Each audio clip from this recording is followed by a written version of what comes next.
mungkin belum semuanya kenal. Nama saya Yudi Zulfahri, saya lahir di Banda Aceh, 18 Maret tahun 1983.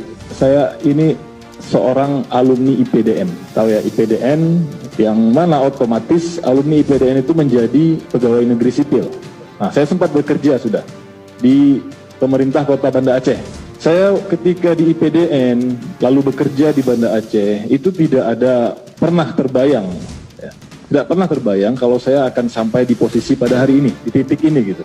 Karena yang ada dalam pikiran saya lulus IPDN, jadi pegawai negeri, dan kemudian saya akan merintis karir dari situ.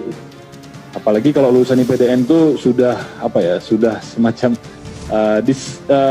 rata-rata ya sudah akan menjadi pejabat publik nantinya. Kemudian ada sesuatu yang menghampiri saya, kalau kata Pak Direktur tadi, virus radikalisme itu mulai menjangkiti saya. Nah, ketika itu sudah hilang semua bayangan ketika saya di IPDN dan di PNS itu sudah mulai hilang. Tidak ada lagi sebuah visi atau misi untuk menjadi seorang birokrat atau menjadi seorang pejabat publik, tidak ada. Yang terjadi apa? Yang terjadi malah saya justru sangat membenci yang namanya negara Indonesia ini. Sampai terjadi kasus pelatihan militer di Aceh. Itu bukan cuma sekedar pelatihan, tapi program pembentukan daerah basis militer.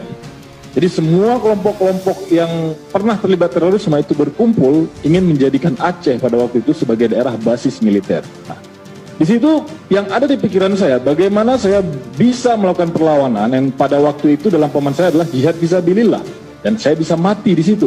Tidak pernah juga terpikir sampai ke titik yang sekarang ini, nulis buku dan sebagainya.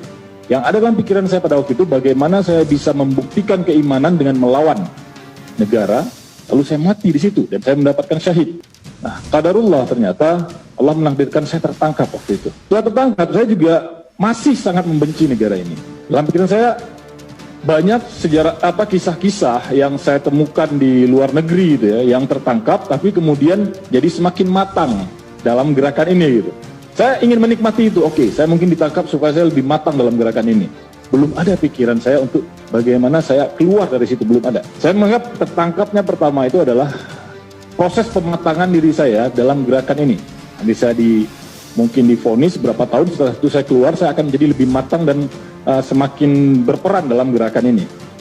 Tapi ternyata Allah menghadirkan lain. Allah pertemukan saya dengan yang namanya Ali Imron. Ya, saya panggil beliau Ustadz Ali Imron, pelaku bom Bali. Beliau ternyata berhasil membuka pikiran saya. Ketika saya di dalam, beliau ngobrol dengan saya. Waktu itu Densus mempertemukan saya dengan Ali Imron. Ali Imron lalu mengajak saya bicara, membuka pikiran saya bahwa apa yang saya lakukan ini keliru, tapi bukan secara dalil, pakai logika saja.